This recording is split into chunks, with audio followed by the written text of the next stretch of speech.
Hey guys, Diana here with the Hassle Free Family. Today I want to jump into how we use the five love languages of appreciation in the workplace. So, if you have not read this book yet, it's really good. It gives a different spin on the love languages and talks about them all in relation to colleagues, employers, employees, supervisors, worker bees, and across team members who don't have any direct line of reporting. So, why is it important to apply love languages in the workplace? Well, there's a quote on page 23 of this book that says, "We believe that people in the workplace need to feel appreciated in order for them to enjoy their job, do their best work, and enjoy working over the long haul. And when team members feel truly valued, good results follow."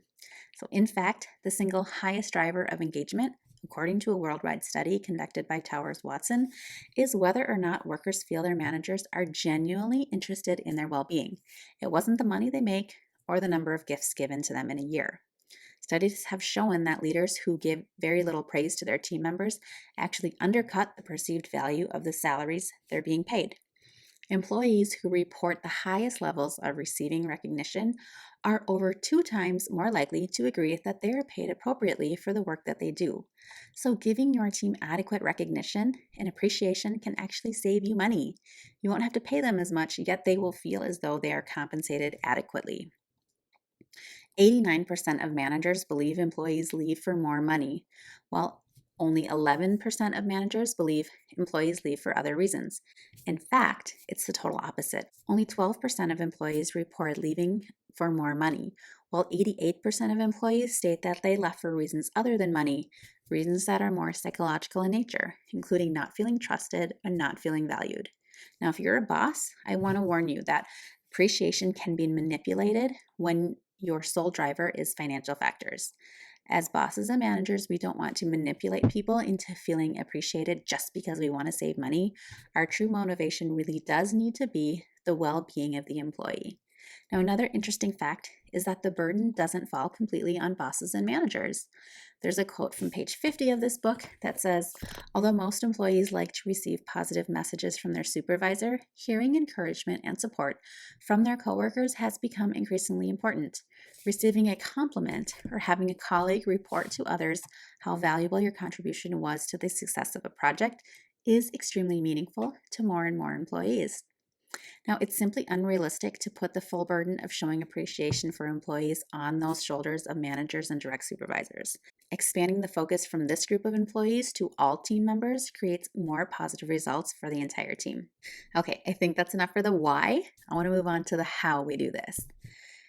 Number one, we're going to apply the first love language, words of affirmation. So here we're going to give praise for accomplishments. We're going to mention the specific task or the project that they work on. Affirmation for character, you're going to say something like, "I saw that you put a lot of focused work into analyzing that data, and I appreciate that." Next is praise for personality, saying something along the lines of, "Your positivity really makes a difference in the way this team works." Now, how and where we affirm, we can do this in a variety of settings.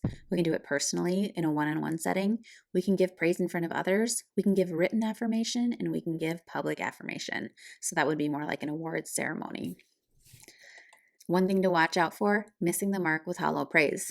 You can't just say a blanket, "All right, thanks everyone, good job today" statement as you're leaving the room as the meeting ends. It doesn't have the impact that you want, and it can in fact be a bad thing when someone was maybe expecting to be singled out and praised for something that went very well. And the next pitfall you want to avoid is the tragedy of neglect. People who thrive on words of affirmation need to be recognized in the workplace, period. It's not a good idea to let time pass without showing recognition for accomplishments, for character, and for personality.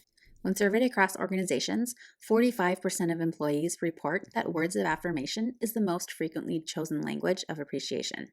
However, it also means that 55% of employees value a form of appreciation other than words of affirmation. So some of them might choose our second love language, quality time. As in romantic relationships, you still have to give your focused attention and engage in quality conversation, proactive listening.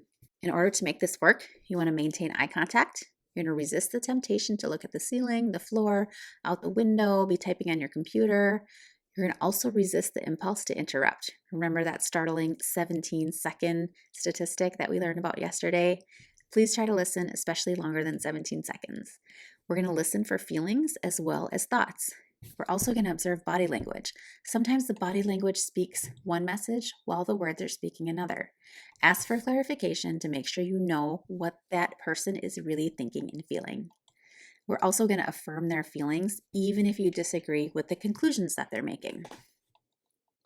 Another way to have quality time in the workplace is to engage in shared experiences.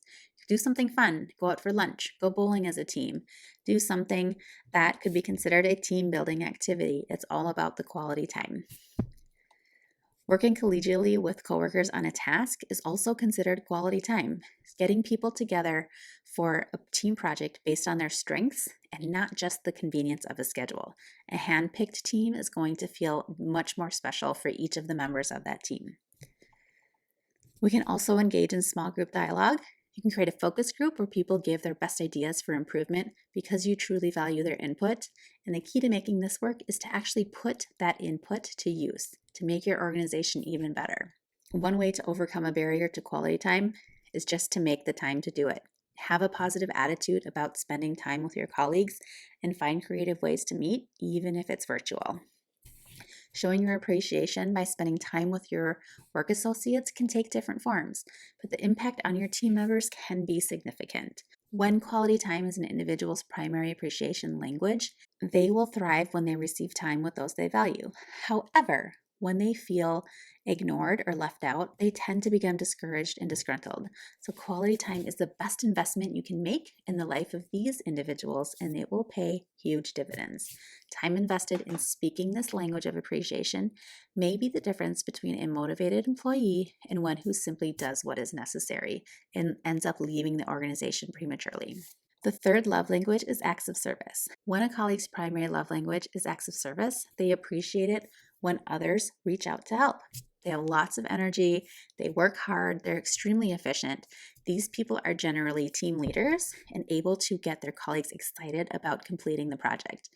These people don't work for the praise or recognition, therefore giving them attention for their accomplishments does not necessarily particularly motivate them. So let's talk over some strategies on how to serve others in the workplace effectively. Number 1, make sure your own responsibilities are covered before volunteering to help others. Don't leave your post because you're so interested in offering help to someone else. Number 2, ask for the way they want help. It's critical to ask first when considering helping a colleague, even when you know an individual's primary love language of appreciation is the acts of service. You need to check with them first to see if they would like assistance on the current task. It's quite possible the person who is working on the task already has it laid out in their mind how to get to the end. And if you just dive in and start helping, it might actually create more tension rather than encouragement. So keep in mind though, most individuals, when asked if they could use help, will almost always say, "No, thank you, I'm good." It's important to offer a second time and be more specific, saying something like, "Really, I have 20 or 30 minutes of free time over lunch. Isn't there something I could do to help you just a little bit?" And hopefully in that situation, if the person really does want some help, they will say yes at that point. Number 3, do not assume you know what help they need or want. Number 4, if you're going to help, do it their way. Number 5, serve voluntarily. Nobody likes having someone help if they know that they have a bad attitude about it. Number 6 is check your attitude. Receiving help from someone who is grumpy is not encouraging at all. And most people would rather just do the work themselves than work with a colleague who has a bad attitude. If you choose to help a coworker, make sure you're able to do the task with a positive and cheerful attitude. Number 7, complete what you start.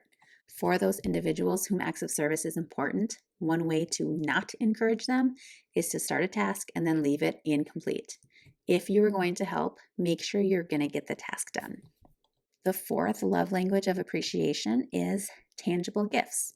Now, giving the right gift to a person who appreciates tangible gifts can send a powerful message of thanks and appreciation. Conversely, though, giving a gift to someone who doesn't really appreciate gifts has very little impact, and the wrong gift can actually be offensive to the recipient.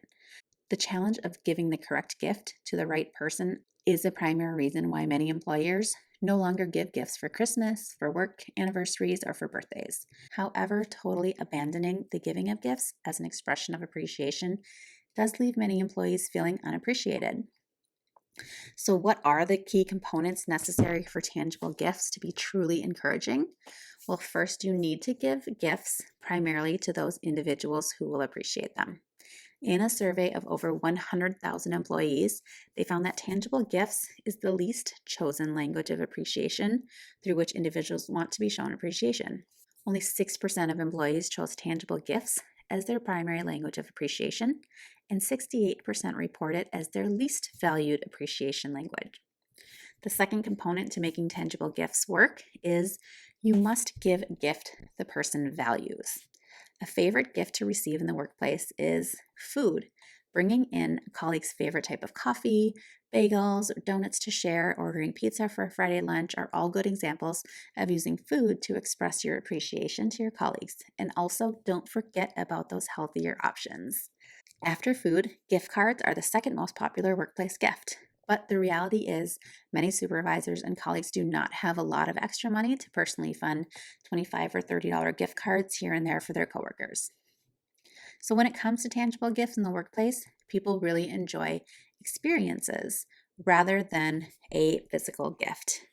Examples of experiences might include tickets to a sporting event, gift cards to a restaurant, tickets to a cultural event such as theaters, art exhibits, concerts, small vacations or retreats, certificates to a spa or a free round of golf, shopping at a local mall, or even allowing someone to shop online, gift cards to a house store, or gift cards for children's clothing. And one big question is, what about using time off as a gift? Well, the research does show that time off is perceived as a tangible gift. It is valued by colleagues of all age groups, and it has become a highly desired form of appreciation. Time off can look like being able to come in late on a certain day, having the freedom to take a longer lunch break, the ability to leave work early on a specific day, or even taking some comp time after completing a big project that required a lot of extra hours. But remember, the true meaning of tangible gifts to the recipient is knowing that the gift giver put in time and effort and thought into the gift. So let's forget about those mindless gifts of the past that don't really translate into feelings of appreciation. Maybe it's a box of candy for someone who is diabetic, a pre-printed card that says, "We appreciate you," leftover marketing trinkets after a convention, mugs and pens with the company's old logo after the company upbranded their product. I mean, it's fine to give these items away, but they do not take the place of thoughtful, tangible gifts. And remember, anytime a tangible gift is given, it should always be accompanied with a handwritten card. The fifth language of appreciation is physical touch. Shall we chat about the love language of physical touch in the workplace? Like, are you feeling nervous about this? It's okay if you are. We're just going to tackle it together right here. So, the best thing to remember is that the recipient of the touch is always the authority of what kind of touch is acceptable. I know that things are a little different right now due to social distancing measures, but when it becomes safe again, physical touch in the workplace can look something like this: just making someone feel important by giving them a firm handshake, giving someone a high five or a fist bump who's done a good job. A simple pat on the back by a supportive friend may inspire someone to persevere through a difficult task. And when a personal tragedy occurs, some people do appreciate a hug from a close friend or associate. So if you are a touchy-feely person and the recipient of the touch is not, you'll be able to read their body language and know when you need to give them some more space. So physical touch in the workplace has nothing to do with sexuality. It should follow appropriate expressions of spontaneous celebration, communicating care, concern, and empathy. And that's about it for physical touch in the workplace. So how do we discover the language of appreciation of our coworkers? Simply asking somebody their language of appreciation is not going to cut it. Most people don't know and will say something like, "I don't know, I guess just tell me thank you." Your next thought might be to observe what they do for others. The problem here is, though, that 25% of the population typically speaks a different language than they wish to receive. This is especially true for tangible gifts. Many people who enjoy giving gifts are actually not that impacted by receiving gifts themselves. So there are some ways that we can discover the primary love language of appreciation. Number one, observe what they request of others. If you often hear a coworker asking for help with projects, acts of service may be their language of appreciation. The coworker who says, "When you go to the conference, could you pick me up some freebies?" That person's requesting gifts. If your colleagues are regularly asking friends to go shopping with them, take a trip together, or come over to the house for dinner, they're asking for quality time. If you hear coworkers ask, "Does this look right? Did I do the report the way you wanted?" They're asking for words of affirmation. Our requests tend to indicate our primary appreciation language. Next, you can listen to their complaints. The things about which an individual complains may well reveal their appreciation language. When asked how things are going, some people might say, "Okay, I guess. However, it seems like nobody really appreciates what I do, and what I do is never enough." That person's love language is words of affirmation. Next, we can explore how they're encouraged. While most of us do not think a lot about how we feel appreciated, we connect more with feeling encouraged or discouraged. Therefore, you may gain some clues about a person's preferred language of appreciation by asking them, "When you're discouraged, what is something that encourages you?" Or, "When you've been discouraged in the past, what has someone done that you have found to be encouraging?" So, all of these things may seem like a lot of work and that you don't necessarily want to complete it. If that's you, that's totally okay. There is an online quiz created by Gary Chapman that goes along with this book, and it's called the MBA Inventory. It's a quiz that you can take online. It does cost money to take the inventory, but if it's something that's really important to you as a team leader or as an employer, it might be worth the $11 or $15 depending on which level of report you choose. It might be worth that money for each person in your organization to take the inventory. Now, if you do choose to buy the book, there is a code that they give you in the back that you can just type in to take the inventory, and that can only be used once. So it's not like you can buy the book and share the code with a bunch of other people. So that's what I have for you today on how to use languages of appreciation in your workplace. If you have a fun story you want to share about this or any questions or comments, go ahead and leave those in the comment section for you, and I would be super happy to connect about it. And make sure you check back into the group tomorrow. I'm going to be posting some really fun ideas about how you can incorporate these 5 love languages into different aspects of your life. Thank you for joining me on this video. I hope you found it really valuable, and I will see you in the next one. Bye-bye.